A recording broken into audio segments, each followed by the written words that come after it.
In the haunted depths of the Appalachian Mountains, where secrets cling to the fog and the past never dies, two true terrors unfold. In Red River Gorge, the Bell Witch's whispers claw at your soul, her eyeless gaze trapping those who doubt her.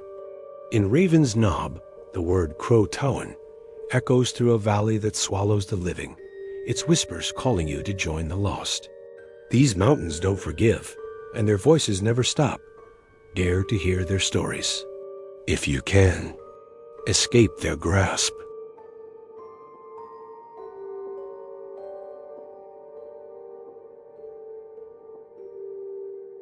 The Bell Witch Haunting, 1817 to 1821, Adams, Tennessee, in the Appalachian region.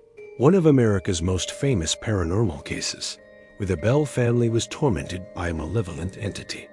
Historical accounts describe unexplained voices, physical attacks, and a presence that seemed to know family secrets. This story reimagines the haunting in a modern Appalachian setting with whispers and a horrifying supernatural twist.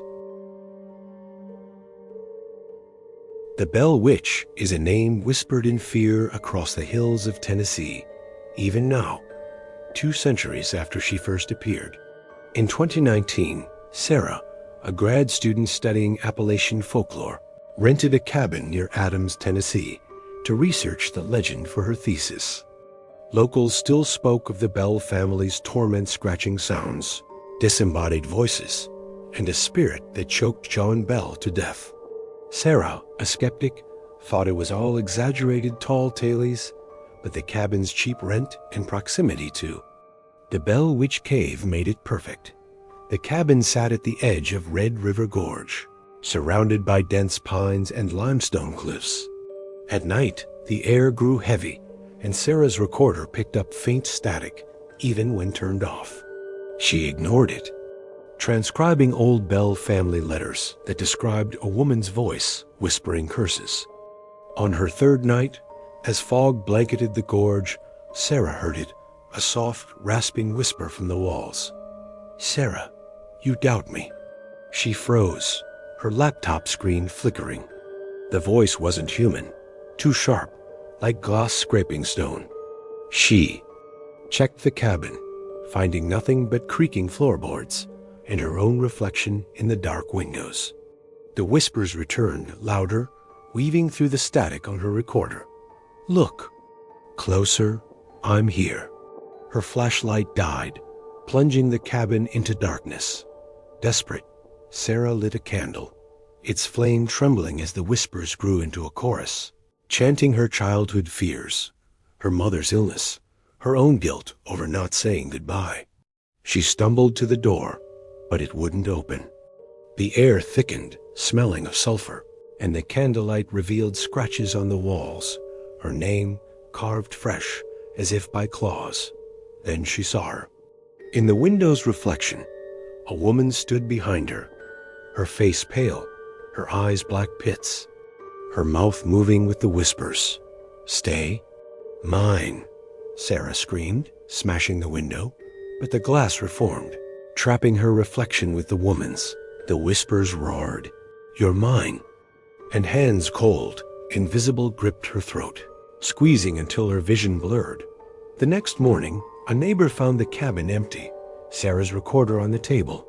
It played only one sound, her screams, drowned by a woman's laughter, and whispers chanting, "Forever, forever." Locals say the Bell Witch never left, and now Sarah's name echoes in the gorge, scratched into the cave's walls, her voice joining the entity's endless song.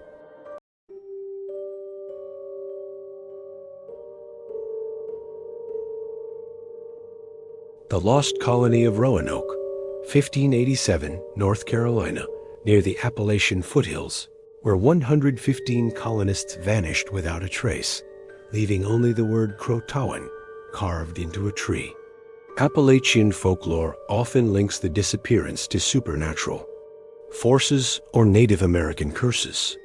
This story reimagines the mystery in a remote Appalachian valley with whispers and a horrifying supernatural fate.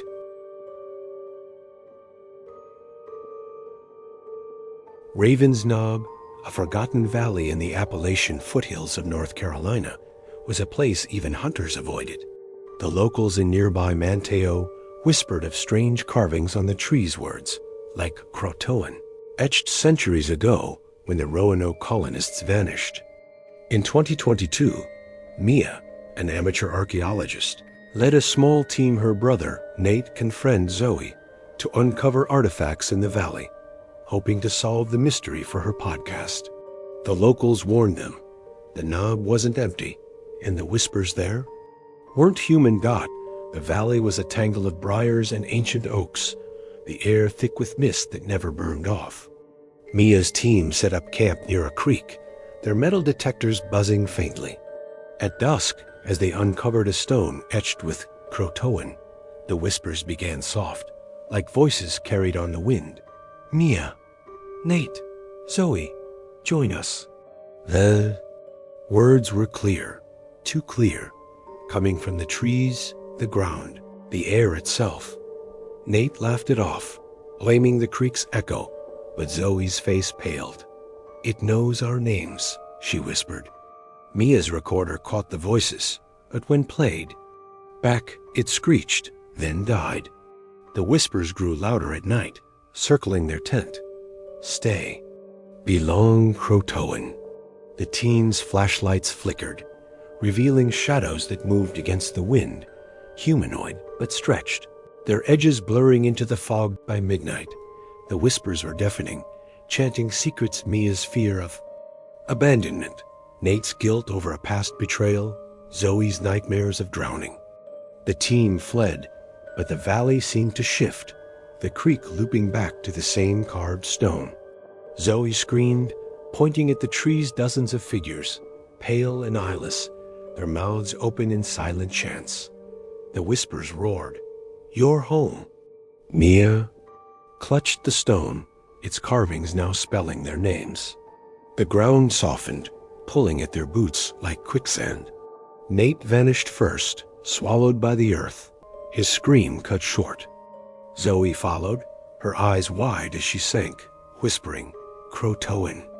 Mia fought, but the figures closed in, her hands cold as they dragged her down. The last thing she saw was the stone, glowing faintly, her name etched deepest. A week later, rangers found the teens' gear, untouched, near the creek. The stone was blank again, but at night, locals hear new whispers in Raven's Knob, chanting 3 new names. The valley keeps its colony, and Croatoan waits for more.